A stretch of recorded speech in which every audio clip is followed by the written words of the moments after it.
धीरेन्द्र शास्त्री जी को जानती हैं? जी हाँ जी। अच्छा, वो जैसे वो जादू वगैरह करते हैं, वो आप भी उस तरह कर सकती हैं? देखिए, वो कोई जादू नहीं करते हैं। धीरेन्द्र शास्त्री जी जादू नहीं करते हैं? कोई लोग कहते हैं कि जादू करते हैं, कोई कहते हैं ढोंग पाखंड ये सब, तो ऐसा कुछ नहीं है। उन पे हनुमान जी की कृपा है। हाँ। और जिस पे भगवान की कृपा हो क्या नहीं कर सकता है। अच्छा। लंगड़ा पर्वत लांग जाता है, गूंगा प्रवचन करने लगता है, कोई कुछ भी कर सकता है, तो इसलिए वो कोई ढोंग पाखंड या जादू नहीं है। रामचरितमानस आपने कितनी बार अब तक पढ़ी है? वो चौपाई है, ढोल गवार शूद्र पशुनारी सकल ताड़ना के अधिकारी। इसका अर्थ ये नहीं है कि इसमें किसी को मारने पीटने के लिए कहा गया। इसका अर्थ क्या है, यही मुझे समझ। मैं बताती हूँ। हाँ। इसीलिए मंथरा के कहने पर वो वन में जाने के लिए नहीं कही थी। इसलिए भगवान राम से सर्वाधिक प्रेम करने वाला अगर कोई है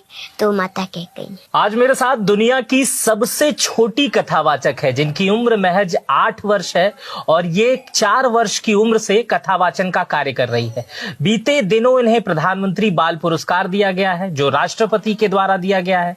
आज ये इतनी मशहूर हो चुकी हैं कि दूर दूर से लोग इनकी कथा सुनने आ रहे हैं। हम लोग भी काफी दूर से आए हैं और इनकी कथा में काफी लोग सुनते हैं और इनसे प्रेरित होते हैं और अपने कार्य पे लग जाते हैं। उम्र भले ही छोटी है लेकिन ज्ञान बहुत बड़ा है। मेरा नाम मित्र प्रकाश है, आप मीडिया लैंड मेरे साथ देख रहे हैं और यहाँ पर हमारे साथ अनुष्का जी हैं। ये अनुष्का जी, अनुष्का कह सकता हूँ आपको? हाँ? देवी जी बहन, इस क्या कहते हैं लोग आपको प्यार से? पूजनीय अनुष्का पाठक जी। हाँ, अनुष्का पाठक जी। इतनी कम उम्र में इतनी प्रतिभा आपको देखकर खुद लगता है कि आपके, पहले ये बताइए आपकी कोई दोस्त है? देखिए, हमारे मित्र, हाँ। माता पिता, सब कुछ, भाई बहन तो सब भगवान ही है। हाँ। जी। स्कूल जाती हैं? जी हाँ। तो 4th में पढ़ते हैं। 4th में पढ़ती हैं? 8 साल की उम्र में 4th में पढ़ती हैं। तो स्कूल में कोई मित्र वगैरह बना? स्कूल में मित्र तो नहीं है। नहीं है? कोई बनने की कोशिश नहीं करता है या बनाती नहीं है आप? नहीं, हमारे मित्र तो हमारे भगवान हैं। हाँ। ये कहाँ से ये प्रेरणा आई इतनी छोटी उम्र में? ये पिज्जा खाने की उम्र है, कॉलेज स्कूल जाने की, बैग टांग के। इस उम्र में बच्चे जो, जब मैं आपकी उम्र का था तो स्कूल नहीं जाता था, तो आपके अंदर ये प्रतिभा कहाँ से आई अनुष्का जी? हमारे पिताजी, हमारे घर से थोड़ी दूरी पर एक रामकोला शहर है, वहीं पर कथा कह रहे थे। तो हमारे बाबा जी कथा सुनने जा रहे थे। हम बोले हम भी चलते हैं कथा सुनने। गए और पीछे से ही हम कथा सुन के और घर चले गए। और जो भी हम कथा सुने थे सब हमको याद हो गया। अच्छा। हम अपने बड़े पिताजी को जो भी सुने थे सब बताए और बोले हमको भी कथा करना है। वो बोले एक कथा कोई आसान चीज नहीं है जो तुम कह लोगी, तुम नहीं कह पाओगी, लेकिन हमने कहा नहीं, हमें कहना है। तो फिर अगले दिन गए और जितना सुने थे सब बैठकर कह दिए। तभी से हम कथा कहना शुरू कर दी। अच्छा, ये कितनी देर आप सुनी थी वो कथा? वो हाँ, कितने 15-20 मिनट। और वो 15-20 मिनट आपने दोबारा जाके 15-20 मिनट कहा, क्या उससे देर कहा? जितना सुने थे उतना बताइए। जितना सुनी थी उतना बता दिया। उसके बाद से ये पढ़ाई लिखाई आपकी ये कहाँ से होती है, जो आप भागवत करती हैं? जी हाँ, तो वो पढ़ाई लिखाई कहाँ से होती है? देखिए, अभी तो हम किसी गुरुकुल वगैरह में पढ़ने नहीं गए हैं। हाँ।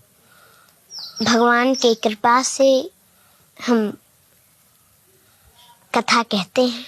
कौन सिखाता है आपको? यही तो मैं जानना चाह रहा हूँ, मैं भी सीख लूं उनसे, इतनी कम उम्र में इतना ज्ञान। घर पे रहते हैं तो वैसे ही पुस्तक लेकर पढ़ते हैं और भगवान की कृपा से ही सब कुछ हो रहा है।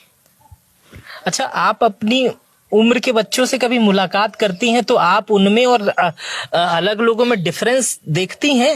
ये जो अलग डिफरेंस होता है, वो बच्चे स्कूल से आके मम्मी खाना दे दो, चॉकलेट दे दो, मोमोज, पिज्जा, आप इस तरह के कितना सभ्य साधारण इस तरह से ये जो एटिकेट्स है, एटीट्यूड्स है, ये कैसे आ रहा है? ये कोई सिखाता है आपको? मम्मी पापा कौन सिखाता है? देखिए, कोई ये नहीं कहता है कि तुम कथा करो। हाँ।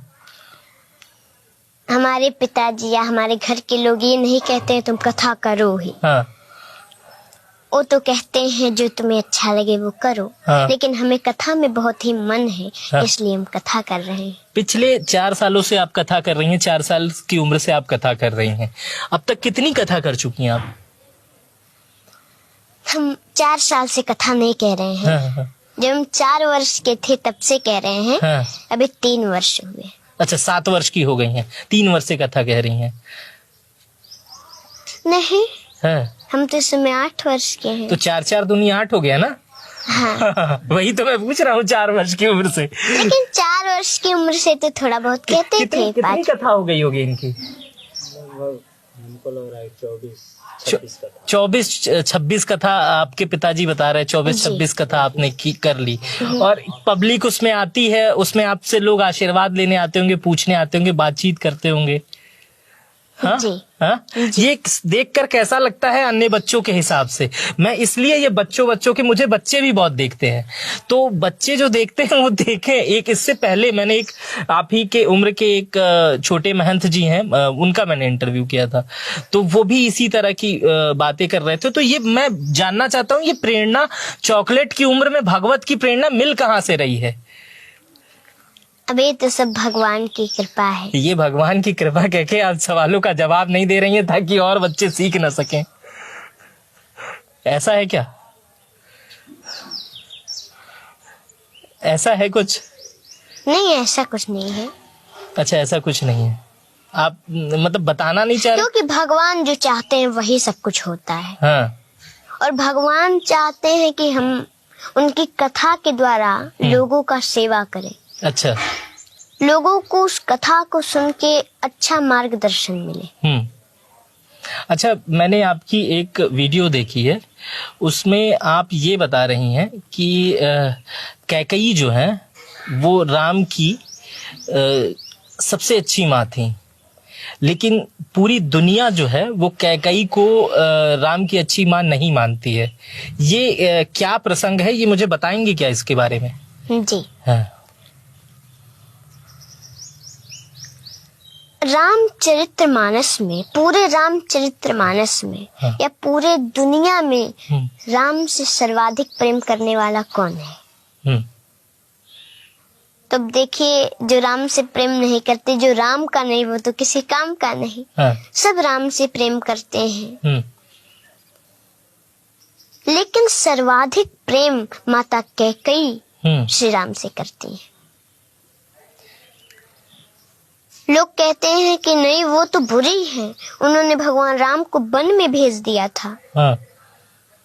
लेकिन वो मंथरा के कहने से नहीं भेजी थी वन। वो तो भगवान राम ने ही उनसे कहा था, वचन दिया था। क्योंकि सभी माताएं अपने पुत्र को प्रेम से भोजन कराती हैं, खीर खिलाती हैं, दूध भात खिलाती हैं। ऐसे ही एक दिन माता कैकेयी भगवान श्री राम को खीर खिला रही थी। हाँ। भगवान श्री राम 1 ग्रास खाए, 2 ग्रास खाए, 3 ग्रास खाए, चौथे में हाथ पकड़ ली। माँ, आप तो हमेशा मैं देखता हूँ मुझे खीर भोजन ही कराती रह जाती हैं। कभी ये आपने पूछा है कि राम तुम्हें कुछ चाहिए? माता कैकेयी ने कहा कि राम, अगर तुम्हें कुछ चाहिए तो बोलो ना। तुम्हें मांगने में देरी हो सकती है, लेकिन मुझे देने में देरी नहीं होगी। मांगो, क्या चाहिए? भगवान राम ने कहा कि माँ, मैं ऐसे नहीं मांगूंगा, पहले मुझे वचन दीजिए, जो मैं मांगूंगा वो आप देंगी। माता कैकेयी ने कहा, कह रहे ऐसा क्या मांगेगा जो वचन ले रहा है, लेकिन ठीक है, मैं तुम्हें वचन देती हूँ, जो तुम मांगोगे वो हम देंगे तुम्हें। भगवान राम ने कहा, माँ जो मैं मांगने जा रहा हूँ, अगर वो आपने मुझे दे दिया, कोई भी संसार में अपनी बेटी का नाम कैकेयी नहीं रखेगा। माता कैकेयी ने कहा कि कोई अपनी बेटी का नाम कैकेयी न रखे, इससे मुझे क्या लेना देना, बस मेरा राम प्रसन्न रहे, यही मुझे चाहिए। मांग बेटा, क्या चाहिए तुम्हें? राम जी ने कहा कि माँ, जो मैं मांगने जा रहा हूँ, अगर वो आपने मुझे दे दिया तो संसार में आपका अपजस होगा। माता कैकेयी ने कहा, वो जस मुझे नहीं चाहिए जिससे मेरा पुत्र राम प्रसन्न न रहे, और वो अपजस मुझे मंजूर है, जिस अपजस से मेरा राम प्रसन्न रहे। मांगो, क्या चाहिए? भगवान राम की आंखों में आंसू आ गए। माँ, जो मैं मांगने जा रहा हूँ, अगर आपने दे दिया तो कदाचित आपको वैधव्य जीवन भी देखना पड़ सकता है, आप विधवा भी बन सकती हैं। माँ, माता कैकेयी 2 मिनट के लिए मौन हो गई, फिर बोली कि पुत्र, कदाचित मुझे वैधव्य जीवन भी देखना पड़े, ये मुझे मंजूर है,